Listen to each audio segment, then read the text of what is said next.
Welcome to Dodgers Daily. Casey Porter here. So glad that you decided to tune in. Joined by Mark Watkins as I am each and every Thursday.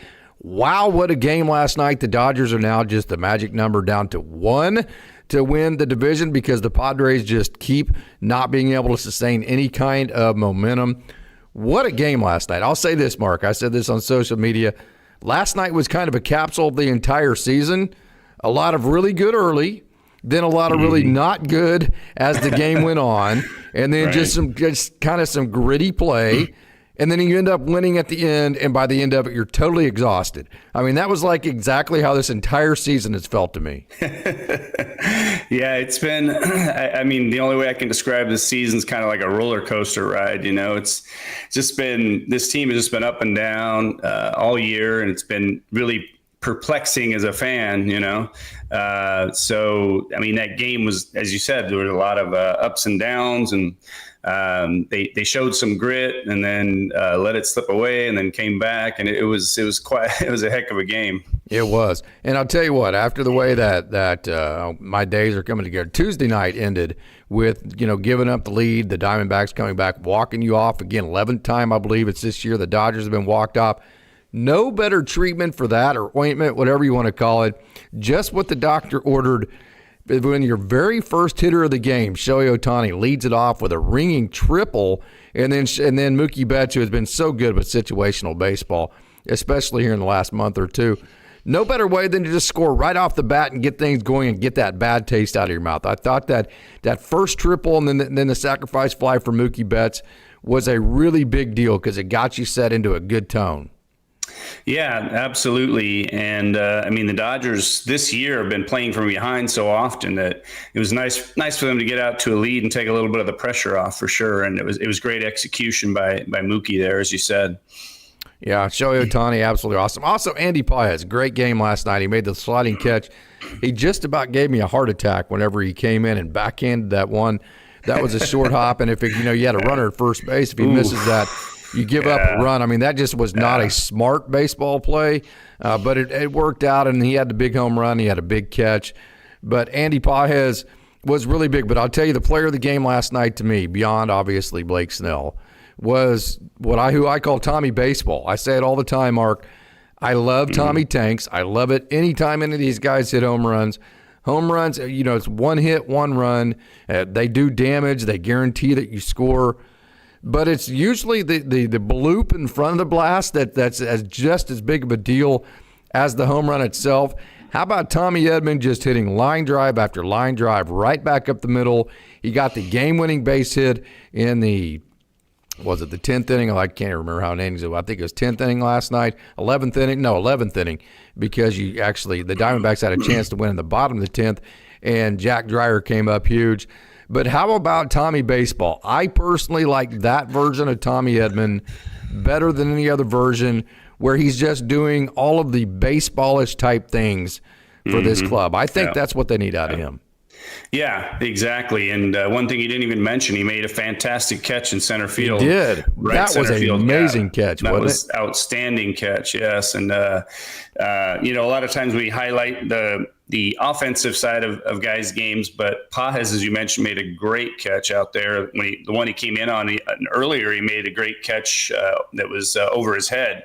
Went back and got it. And, that play that he came running in on, that maybe as a guy who's played outfield his whole life, that made me nervous too, just seeing him do that where he short hopped it while he's sliding. Man, if that skipped past him, that could have been disastrous. But getting back to Tommy Edman, he does all the little things like that that really contribute to winning.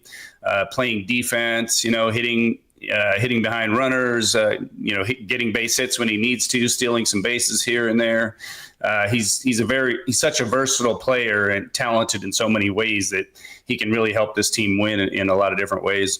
And he really feels healthy. And also, I'll say this, it just feels like when Teo is Teo, the Dodgers are the Dodgers. And what I mean by that is he has such a positive juju to him, if you will, a positive vibe, that whenever he is contributing in the way that he did last night, that positive vibe just shoots right through the veins of this team. So it just seems like every time Teo is a big part of the offense and a big part of the success of any given evening, It just makes the Dodgers a grittier team. It makes them a tougher team. It makes them a funner team to watch.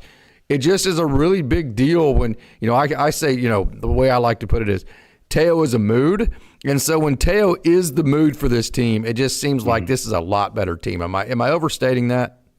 No, I mean, I totally agree. He's kind of like the emotional leader, I guess you could say, I think, of the Dodgers, because he gets them pumped up. I mean, he does these little things. He's got that big smile, and he throws the sunflower seeds. And, he's definitely the emotional leader. I think he gets them going. A lot of the guys are kind of on the Dodgers have more of a stoic type of personality, but he's definitely the type of guy who's kind of cheerleader and, that kind of thing. And he gets them pumped up, gets them going.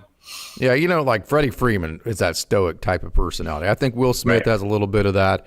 Andy Pajes has a little bit of that. That doesn't mean that they're not competitive. That doesn't mean they're not intense. That doesn't mean that they're not just as cheerleading. It's just that it's not outwardly flowing, right? Exactly. So you need a good mix of those guys who keep things in versus the guys that don't keep things in, like a Kike Hernandez, like a Teo Hernandez. So I think that's a good mix there.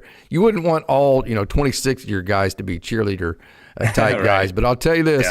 Let's get to the bullpen talk, and we talked. I defended Dave yesterday, rightfully so, because my question is, if not Tanner Scott, who? Because everybody on this bullpen has faltered. Alex Vesia has not been good coming out of the pen here, the last month, maybe month and a half, and he's been your most reliable reliever. We saw Edgardo Henriquez give up a home run the other day. We saw Jack Dreyer, not last night. Dreyer, by the way, was nails last night. But on Tuesday, he faltered. Blake Trinan has faltered. Nobody trusts Michael Kopech. So kind of my deal is it's not about the who should you bring in there, or actually I have that opposite as far as the criticism of the bullpen itself. My question is, so like if you want to be critical of it, who? I mean, at some point these guys just have to start producing, because right now it's a whack-a-mole. You get one guy, it seems like he's going well, then another guy starts faltering, and then that guy starts going well, then the other guy. It's like you whack one mole and then like two or three other ones pop up on you. That's kind of what Dave's been dealing with all year. Exactly. He has an unenviable job here, because he's trying to get some of these guys going. And it's kind of a delicate balance because, as you said, they're almost everybody in the bullpen has been inconsistent lately, and he's trying to get some guys into a rhythm, hoping that guys like Blake Trinan and Tanner Scott can get it together and start pitching consistently well, so they can be a part of a playoff bullpen.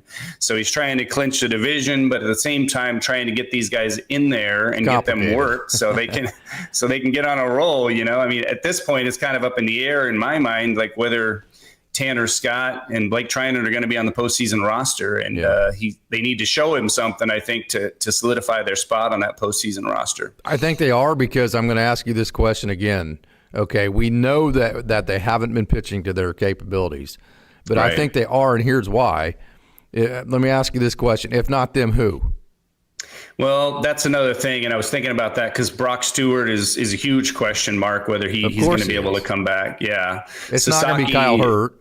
Yeah. Sasaki, I mean, he came in and looked fantastic last night. And we've been telling you that was going to be the case for a long time. Right. Now. Yeah. So he's back up to where he's throwing triple digits, which is awesome. His ball was moving. He had great movement on his pitches last night. He looked phenomenal. So I just hope he can keep that up. But you're right. I mean, who else? They're going to, obviously the 6 starters have been phenomenal. They've been pitching great, probably better than any staff in baseball, I would guess. So they're all going to be on the roster. And then there's a bunch of lefties like Dreyer and Banda and Vesia who are going to be on the roster. But as you said, there's really not a lot of options right now. So they have to hope that Trinan and Scott can get on track, I believe. I don't know that they'll be necessarily used a whole lot, but I do think they'll be on the roster, because then again, I think it's then who else would you put on the roster, which is a dangerous situation, because if there is one fair criticism, I think of Dave, it is, I don't consider this a criticism because I've been in the coaching ranks my whole life and I understand the trust tree aspect of things. So it's not a criticism to me. Mm-hmm. But if a fan wanted to throw this criticism out, I don't think I could necessarily defend it away. And that is that Dave has his guys. So the scary part of leaving a Tanner Scott or a Blake Trinan, who was instrumental in the Dodgers winning World Series last year. The scary part of that is that if they're on the roster, Dave is going to use them. I think that would be the fair criticism if a fan wanted to throw it that way. I don't know how anybody in the organization could push back against that. Am I being a little bit too critical? No, I mean, I don't think so. A manager, they have to have confidence in their players, and I think Roberts, he shows a lot of confidence in his guys, and Trinan came up so huge last year in the playoffs and the World Series. We know has a warrior type of mentality. So Roberts, he still has trust in him, and to a degree, he still has trust in Tanner Scott, I believe, for better or worse. He doesn't want these guys to. I think he's pissed at Tanner Scott. I think his post game 2 nights ago was pretty indicative that he's pissed at Tanner Scott. He's continued to put his neck out there, and the dude continues just to kind of float around the zone, not pitch with confidence, have really just kind of pitiful press conferences. I see Dave Roberts, and I don't think he would admit this. This is me saying this, pure speculation. I think he's pissed at Tanner Scott, personally. Really? I didn't actually see that interview, unfortunately, but yeah, I mean, I could see where he would be. I don't know what the situation is with Tanner Scott. I don't think it's his pitching. I think it's more mental and his confidence level. That's what I'm saying. And the same thing with Blake Trinan, frankly, although Trinan, we know, is, as I said, he has a warrior mentality. So I think, he's gonna, I still think he's going to come around, but we'll see. I hope so. Yeah. Where are you at on Trinan? I mean, is he still in your trust tree? At this point, I don't think he really can be. He's got to show before the end of the season. I think he's got to show something more than what he's been showing. I mean, I wouldn't bring him in a high leverage situation by any stretch. I think the starters that are going to be moved to the bullpen, he's going to have to trust them more than he is the guys that are down there right now. And obviously, Vesia and Jack Dreyer, like he used them last night because he knew that it was an important situation and they needed a win. Yeah, so we've talked about this. The starters that aren't starting games, there's 6 starters, only 3 games. So 3 of those guys are going to get moved to the bullpen, which is going to reduce the role, the amount of opportunities for the guys who actually are the bullpen guys right now. So maybe down to only maybe 2, maybe 3 of these guys that are throwing in the bullpen right now might actually even have a role in the wild card round, other than like if one game gets away, they're the B team guy. They are the innings eater in a game where you're just trying to get the game over and staying away from your A team staff. So I think that's where the other guy's role would come in. But as far as the A team role, maybe the 2 or 3 guys that are left out of the bullpen arms now that might actually have a high leverage role in a 3-game wild card series, who are those guys right now? I think at the top of the trust tree right now is Vesia. But he hasn't Dreyer. been good lately. I mean, including last night. Yeah, I mean, he did actually. I don't think he gave up any runs last night, did he? Or did he? I don't know. Yeah. But, okay. So, I mean, Dreyer is probably at the top of the trust tree right now. Banda hasn't really been used very much. Henriquez, he's kind of been inconsistent. He has the stuff to do it too, like all of their relievers do. But I'm not totally. I like Edgardo, and I'm not out on him by any stretch. He's hard for me to be totally in on. Am I being too critical there? No, I think he needs to. He's still at the stage, I think, where he needs to refine some of his pitches and his command to an extent. Last night, I felt like he got job because he threw a strike, that curveball that was over the plate, and he got screwed on it. But that was unfortunate because then the guy hit a sac fly to tie it up. But anyway, he has the stuff, but he does need some refinement to his pitches. So we'll see where he's going to end up on that trust tree. Yeah, Alex Vesia, by the way, gave up 3 runs in 1/3 of an inning, and in his last 30 games, in his last 15 games, has a 5.68 ERA. So that's kind of what I'm talking about. He's the one that we're talking about that has been reliable. So this month alone, which is 1, 2, 3, 4, 5, 6, 7, 8 appearances in this month, his ERA is 5.68. His ERA last month was 4.70. So this is a longer trend than I thought. It's kind of crept up on Dodgers fans, but it's definitely been a longer trend than I think we realize of, and I'm the number one defender of Alex Vesia, but of him not being great. So add him in the category that just kind of adds to the indecision. So that kind of brings you to Roki Sasaki looked great last night. He looked really, really, really good in his last 2 rehab outings in Oklahoma City. Yeah. Because of the circumstance, are we just all in, just throw some bitch out there and see what we got? Is that where we're at? Well, I missed the boat on Alex Vesia. He was the one that gave up those runs last night, wasn't he? Yeah. He's the only, actually, I'm looking at their box score now. He was the only one who gave up runs out of the bullpen last night, gave up all 3. Yeah. So, but the rest of the bullpen, Sasaki, I mean. But Engardo is the one who allowed the inherited runs to come in. So the presentation of Engardo was not totally impressive last night, too. So. Yeah, true. But yeah, as we said, that umpire kind of blew the call, which contributed to that too. But it happens. So, I mean, Sasaki, the way he pitched last night, I mean, that gives me hope that he can be a key guy out of that bullpen. I mean, he could really play a huge role in the postseason. Okay, so I'm going to put my tinfoil hat on, okay? One reason why Blake Snell would not be one of the top 3 starters. I'm not saying this is going to happen, and you can call me stupid, and I can't push back on this, but I'm just going to give you a little bit of data here and tell me what you think.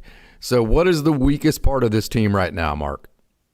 The bullpen. Okay, no doubt about it. So there's 3 things that can happen here. One is your starters can pitch all 9 innings, right? Okay, or you can piggyback one starter after the other, or you can pitch the bullpen guys you have right now and not win. Okay, those are some of the 3. Of course, the Dodgers did win last night, but we've seen 11 different times they've been walked off, and I don't know how many. I think it's close to 30 blown leads that they've given up this year. So I think that the cleanest way, the 2 cleanest ways, is have your starters go as long as they can and piggyback. I think those are the 2 cleanest ways. Here's my problem with Blake Snell as far as being one of the 3 starters that you choose. Yes, is he dominant? Yes, was he very good last night? No, he didn't walk but 1 hitter, which is a good thing. But he's never efficient. So he went 6 innings and threw 95 pitches. So if one of your solutions to your bullpen issues is to throw your starters longer, Blake Snell's not that guy, because he's going to throw about 100 pitches in 6 innings, which makes it less likely for him to be able to go the 8 innings that you would like to do to clean up maybe some of your bullpen issues. Am I a little bit too far-fetched on that? Well, personally, I don't think that any of the starters will likely go over 6 innings anyway. Oh, really? I do. Yeah, I do. I think Dave's going to ride him as far as he can.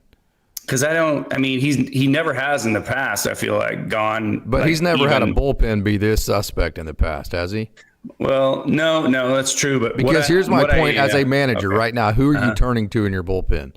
Like most of the time you're like, well, at least I got these 2 guys. So on Tuesday I'm fine. Wednesday we're going to have to figure it out. But then I'm fine again on Thursday. Like right now, that whack-a-mole, he doesn't even know what day of the week he's fine at right now. Are you seeing what I'm saying? Yeah. Well, see, here's what I could see happening. I could see him, having the starters like Yamamoto or Snell or Ohtani even go and say they go 6 innings, and then they just bring in Sheehan for 3 innings or Kershaw for 3 innings. And if they happen to run into trouble, then he turns to the bullpen. I mean, that's what I could see happening, or even maybe have them go 5 innings and have Kershaw or Sheehan go 4 innings, that kind of thing. So, or if Glasnow is not going to start in the series, if he chooses not to start him in a 3-game series and have Glasnow go the last 4 innings. So kind of like half and half almost, I thought it was awesome, the sense of urgency that Dave, you could tell that he was managing that game like it was a playoff game. So the one argument I think you could have made for Tuesday night's game was it could have been Banda and Vesia instead of Vesia and Scott. I think that's the one argument you could have made. So Dave course corrected that last night. So it was supposed to go Vesia, then Scott. And the reason why he chose Alex Vesia was because in the 8th inning, that was the top of the lineup for the D-backs. So I think he played the short term, hey, this is what didn't work last night. This was the option I could have went to. I'm going to do that tonight. I'm going to actually make that correction, make that adjustment. I'm going to take my best relief pitcher, which has been Alex Vesia. I'm going to give him the top of the lineup and then give Anthony Bonda, although it's a higher leverage because it's the last 3 outs, it's also a lower leverage part of the lineup. I thought that was managed perfectly. That just goes to show more of that whack-a-mole deal last night. But I'll say this. I think that sense of urgency, you saw Clayton Kershaw come in out of the pen. You saw Jack Dreyer pitch on back-to-back nights. Alex Vesia has pitched in 3 out of the last 4 nights, which is likely why, he's not as effective. Right. So a lot of those things didn't actually work in the moment that they were implemented, but you know what it did do? It sent I think a message to this group last night. We are managing this and we are playing this game with a sense of urgency like this is a playoff game, and I think that's why you saw the flurry at the end, and I think that's why you saw this team continue to fight like their life was on the line last night. I agree, and I think right now their focus is on closing it out, winning the division, and just once they do that, I mean, obviously they only have a few games left, but once they do that, then they can kind of play around a little bit more with trying to get guys back on track, I think. Yeah, 100%. What'd you think about Blake Snell last night? Pretty darn good. I'll say this. We'll get your thoughts here in a minute. But early on, I thought it was masterful. So kind of let me give you my progression of this. So early on, he's got the strike to ball, meaning he's making everything look like a strike, breaking it out of the zone. The Diamondbacks weren't swinging at it. So, the obvious adjustment for the Diamondbacks is quit swinging at that crap. Hey, we've got to lay off this. We've got to quit chasing. Yeah. So the second you get the opponent in the quit chasing mode, then he starts throwing the ball to strike stuff like the frozen pizza. I can't remember who the hitter was. I have it on my social media where, that slider starts off the plate here, breaks into the zone. So once he got them in the, hey, we got to quit chasing mode, then he started actually dumping strikes in the zone that looked like balls. So he started making his balls look like strikes. So give the appearance of a strike, make it a ball to get chased. And then after he got Arizona in the mode of, hey, we got to quit chasing, then he made everything look like a ball and ended up being a strike. That, of course, that sounds great, but you have to execute. He did, and that's why, despite the fact he's not a very good strike thrower, he is just so dominant. So I just thought that progression was pretty awesome. Yeah, I mean, it was a pretty masterful job of pitching, I think. And Blake Snell is, one of the smartest pitchers around, I think, because like you said, he knows exactly. Yeah, he knows how to, trick hitter, so to speak, even when he doesn't have his best stuff. Like last night, I don't think he had his very best stuff. He had 5 strikeouts in 6 innings. If he had his very best stuff, he probably would have had 7, 8, maybe 10 strikeouts, but he did what he needed to do to get outs, and that's what separates a lot of times the really good pitchers from the mediocre pitchers. 100%. But again, just kind of going back to the different,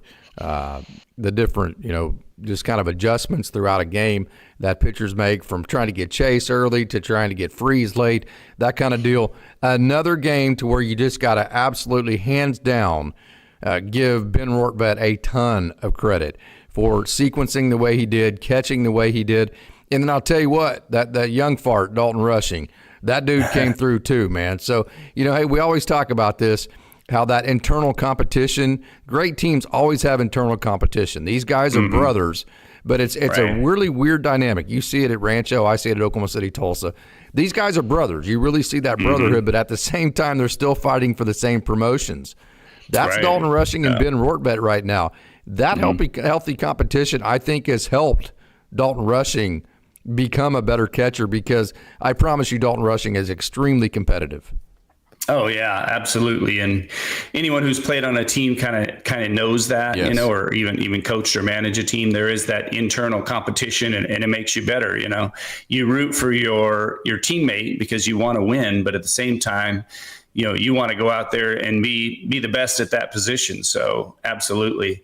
And who would have thought that Rortvedt would, at the end of the season here, would be filling such an important role for them. But I think a lot of people underestimate the value of a really good catcher who knows how to handle a staff, knows how to call pitches, and Rortvedt has been outstanding at that. Absolutely has been. And I'll tell you another thing, he blocks the ball, which when you block the ball, it's such a big deal, because then a guy like Blake Snell, he can just bury that thing all night long in the dirt, which means then, you don't have to elevate the ball, which means you're throwing to spots in the not in the strike zone, but you're throwing to spots that are definitely very safe. So you cannot say too much about what Ben Rortvedt has done. Okay, first pitch last night for Roki Sasaki, 99. That 98 was sinker that was moving in on the hands of right-handers. That, I mentioned in his last start in Oklahoma, not start, but relief outing in Oklahoma City, that was the first time I really watched Roki Sasaki, and I went, oh, well, that's what everybody's been talking about with Roki Sasaki. That was the first time where I went, oh, that's it. This is what we thought we were going to get.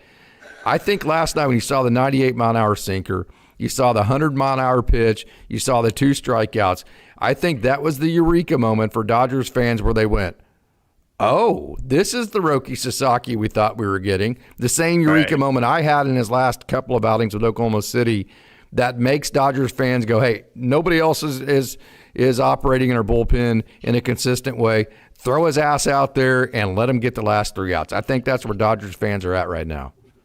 Oh, definitely. Yeah. And we saw glimpses of that, I think, in spring training and early in the year with Sasaki, but he's been kind of an enigma because he loses his velocity from time to time. And I don't know what the cause of that is. His shoulder. But yeah, you think that's what it was? Yes. I think like you mentioned injury? that on the post game last night. His shoulder feels good.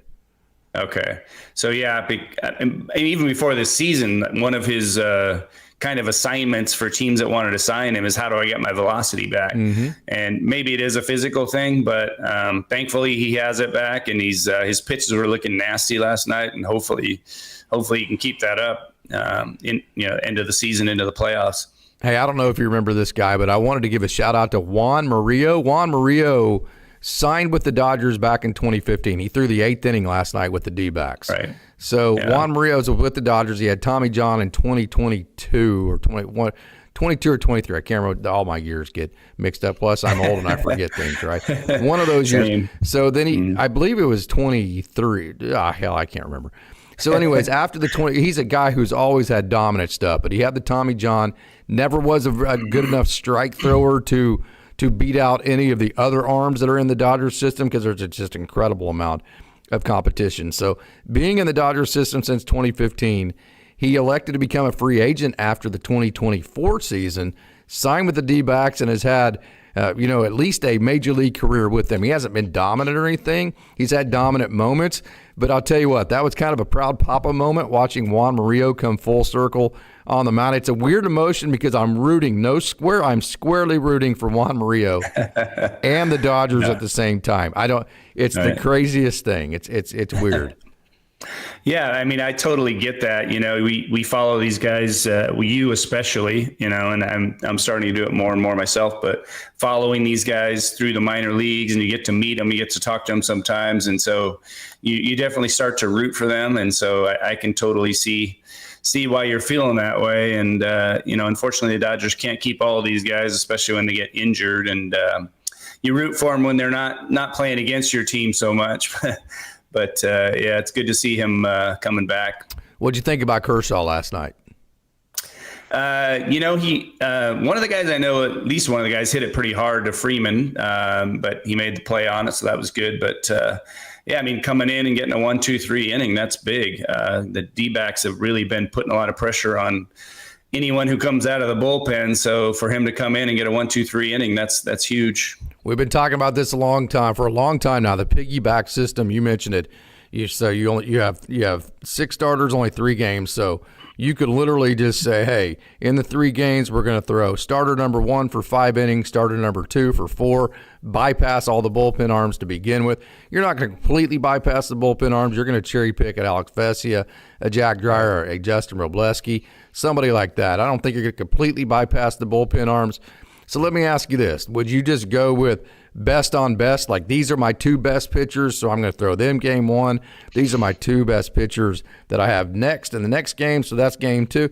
Or do you say, okay, let's try to match up the two most differentiated type pitchers? Like, let's match up, say, like the hard thrower with a Clayton Kershaw. Which way do you go about that if you do piggyback it?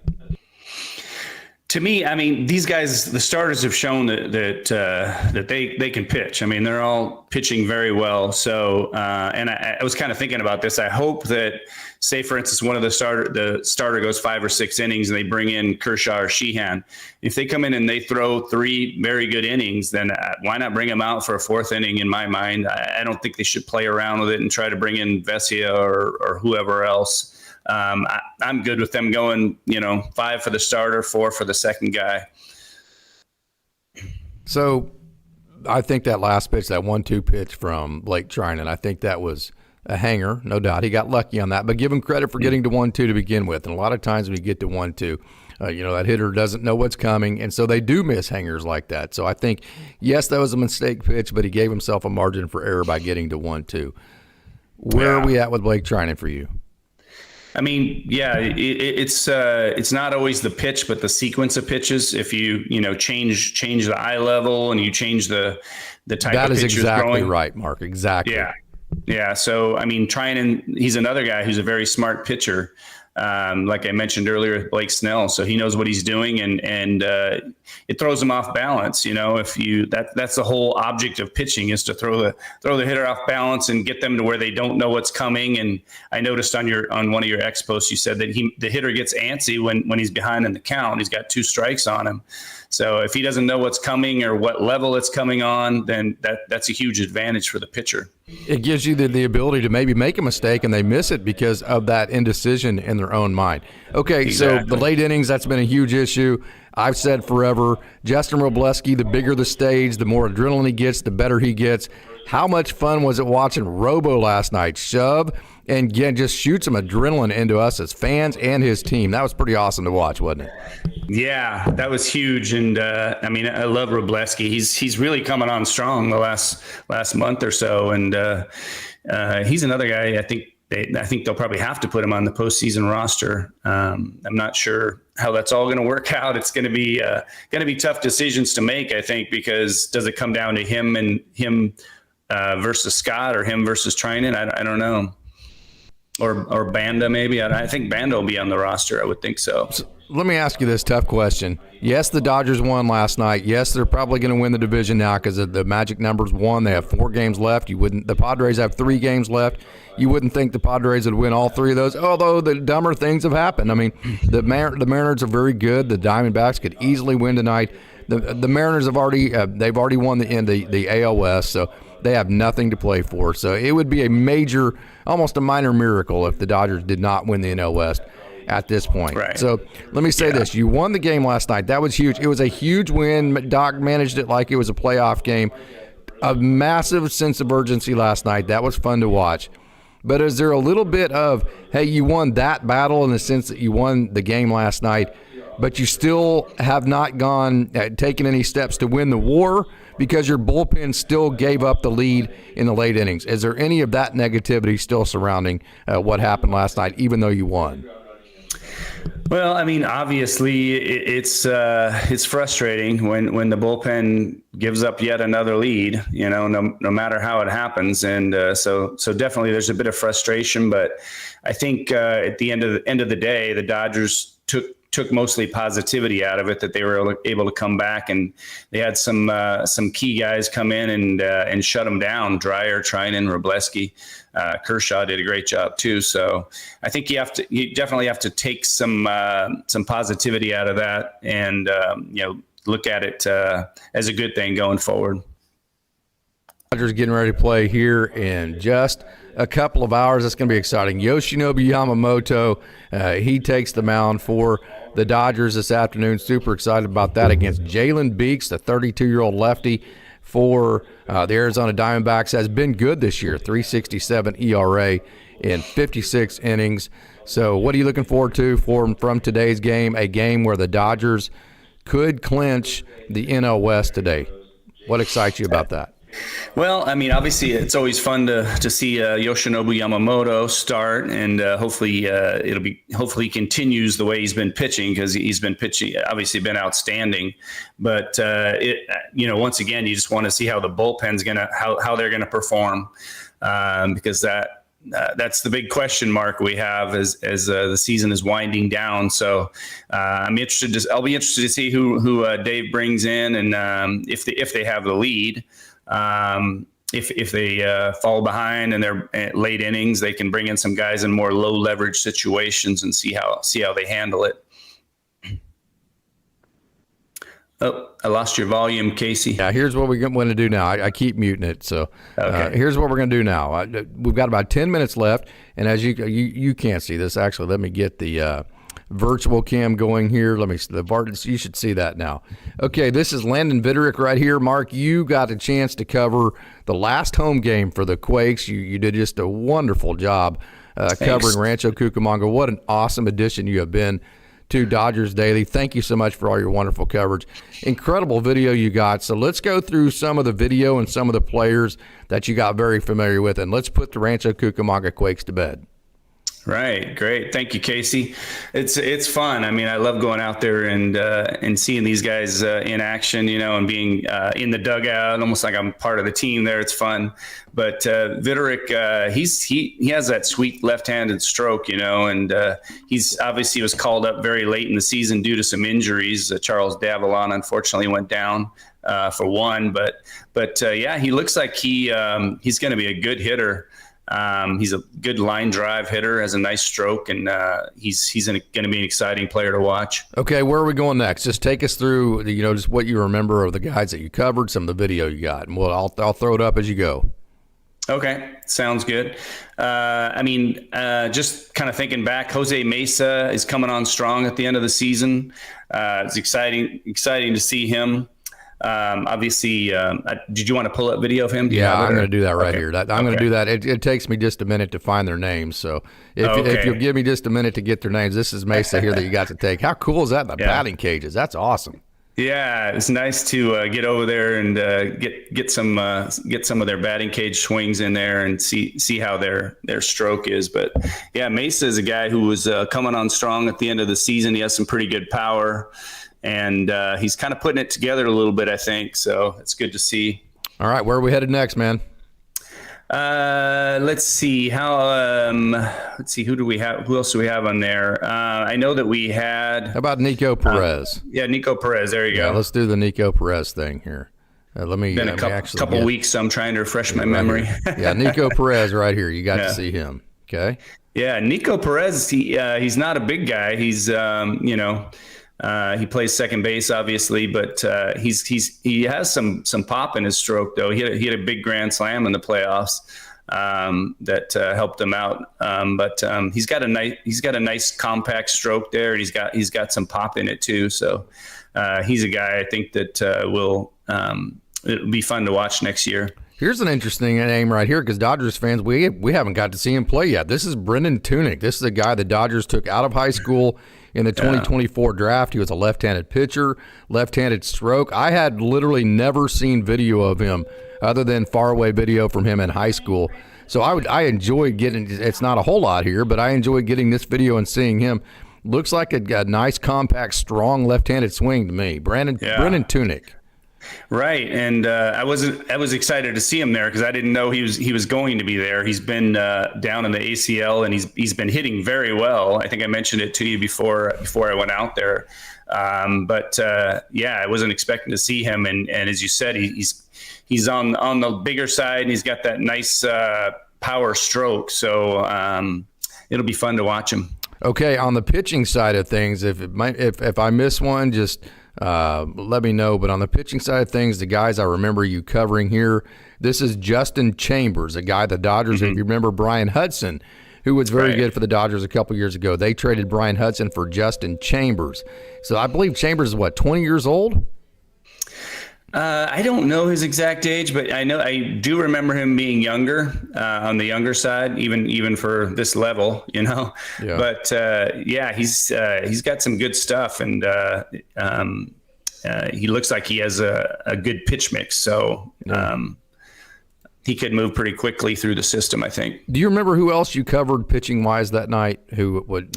It's like, I'm trying to remember. I know Cody Morse came in at some point. Let me get to Cody Morse, because whoever you covered, it seems like there was another one that you covered as well that night. Yeah. The starter Brady Smith was who. Oh, the starter. Right. Yeah, Brady Smith. We actually let's got go some to Cody. Let's go to Cody, and then we'll get to Okay. Brady Smith. All right, here's Cody Morse, because we love Cody Morse.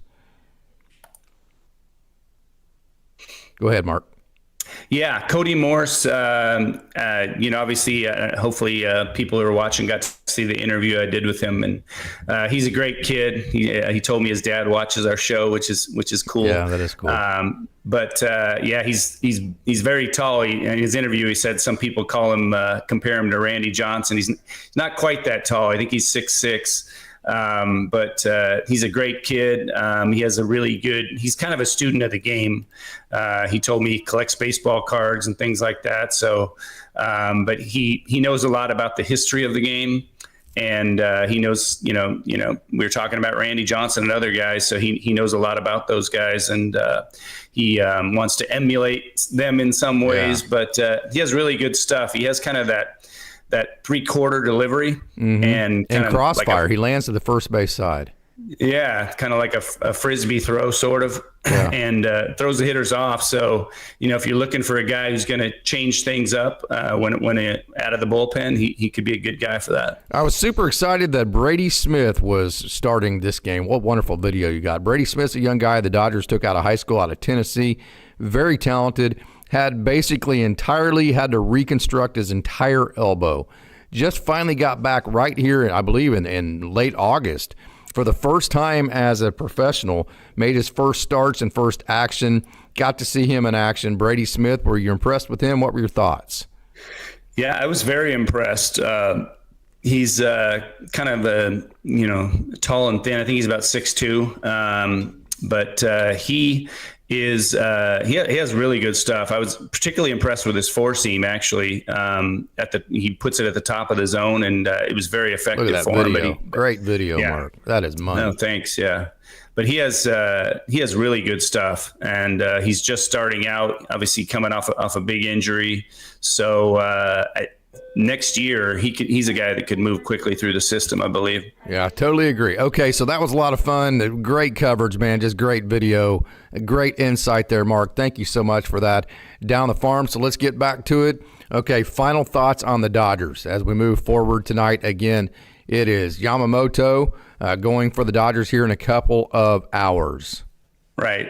Well, we'll just see where this roller coaster ride takes us. But I'm just anxious to see, as I said, how the bullpen will do in this game and the last few. And obviously, it could be a big day. They could clinch the division today, which is something we've been looking forward to all year. So definitely looking forward to that today. By the way, I put you on Coach Holt's scene, so you've been Tony Holt the whole game. You should have said something to me, dude. Said, hey, dumbass, change my nameplate, right? I didn't even notice that till just now. That's terrible. I'm sorry, you're not Coach Holt. So I don't know if that's an insult to him or you, but it is what it is, right? My apologies to Coach Holt, because I probably can't fill his shoes, Absolutely. Mark, you're a rock star. Thank you so much, man. Thanks, Casey. Have a great day. And thank you, everybody, who's watching. Yeah. All you wonderful Dodgers dogs, thank you so much for joining. You are the absolute best. And as always, it's a great day to be a Dodger. Let's clinch it today.